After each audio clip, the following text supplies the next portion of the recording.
va pas se mentir, il n'y a rien de plus décourageant que de retrouver son salon sans dessus-dessous après seulement 1 heure d'absence. Tu ouvres la porte et là, c'est le choc. Ton canapé est éventré, tes chaussures préférées sont méconnaissables et tu as l'impression que ton chien a essayé de refaire toute la décoration à coups de dents. Si tu vis ça en ce moment, sache que tu n'es pas seul et surtout que ton chien n'est pas en train de se venger de toi. La destruction, c'est un langage, un cri d'alerte pour dire que quelque chose ne va pas dans ses émotions.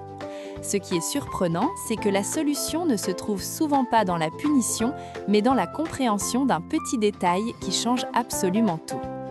Je sais exactement ce que tu ressens, parce que c'est une situation que des milliers de propriétaires vivent chaque jour.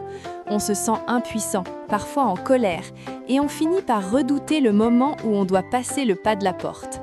Mais rassure-toi, ton chien n'est pas cassé et il n'essaie pas de te punir pour l'avoir laissé seul.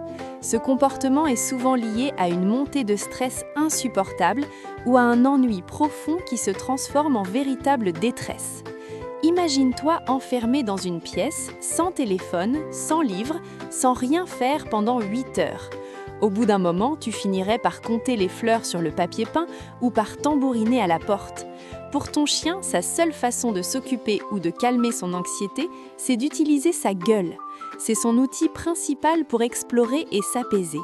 Et c'est souvent là que tout commence, car on pense bien faire en lui donnant énormément de jouets, mais on oublie parfois l'essentiel. La plupart des gens ne s'en rendent même pas compte, mais la destruction commence bien avant que tu ne quittes la maison. Est-ce que tu as remarqué que ton chien commence à s'agiter dès que tu mets tes chaussures ou que tu attrapes tes clés? Ce petit rituel fait monter son stress à un niveau tel qu'il explose dès que le verrou claque. Une des erreurs les plus fréquentes, c'est de transformer le départ et le retour en événements majeurs.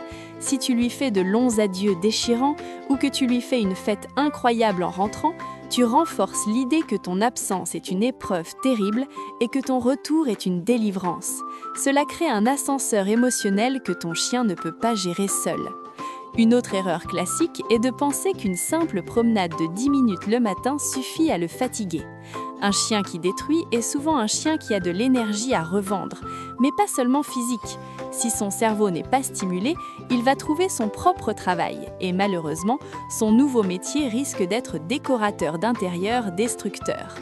Et c'est souvent ce petit détail qui change tout. On oublie de lui apprendre à ne rien faire. La destruction peut aussi venir d'un manque d'apprentissage du calme. Si ton chien est toujours en activité quand tu es là, il ne sait pas comment se poser quand tu n'es plus là. Alors, comment on change la donne? La première chose à tester dès demain, c'est de revoir tes départs. Essaye de banaliser tes gestes. Mets tes chaussures, mais reste dans le canapé pour lire un livre. Prends tes clés, mais va faire la vaisselle. L'idée est de déconnecter ces objets de ton départ réel.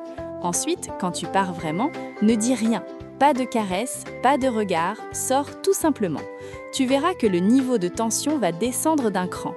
Pour l'aider pendant ton absence, au lieu de laisser des jouets classiques qui traînent au sol depuis des mois, propose-lui des jouets d'occupation intelligente, comme des objets à lécher ou à mastiquer intensément. La mastication libère des endorphines, les hormones du bien-être, ce qui va l'aider à s'apaiser naturellement.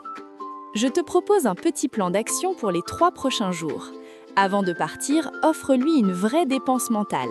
Cache des friandises dans la maison ou utilise un tapis de fouille. Un chien fatigué mentalement est un chien qui a beaucoup plus envie de dormir que de s'attaquer à tes meubles. Et surtout, quand tu rentres et que tu découvres un dégât, ne dis rien. Ignore-le, range quand il ne te regarde pas et réfléchis à ce qui a pu causer ce pic de stress. Les progrès ne se font pas en un jour, ils viennent avec la clarté de tes signaux et la constance de tes habitudes. Ton chien a besoin de comprendre que rester seul n'est pas une menace, mais juste un moment de repos. Si tu commences à appliquer ces petits changements, tu vas voir son regard changer. Tu vas retrouver un intérieur serein et surtout un chien apaisé qui t'attend sagement derrière la porte. N'hésite pas à me dire en commentaire depuis combien de temps tu rencontres ce problème et quel objet a été la plus grosse victime de ton compagnon. On est tous passés par là et partager ces expériences aide énormément. Si ces conseils t'ont aidé à mieux comprendre ton chien, pense à t'abonner pour ne rater aucune de nos prochaines discussions sur le comportement canin. On avance ensemble pour une vie plus douce avec nos chiens.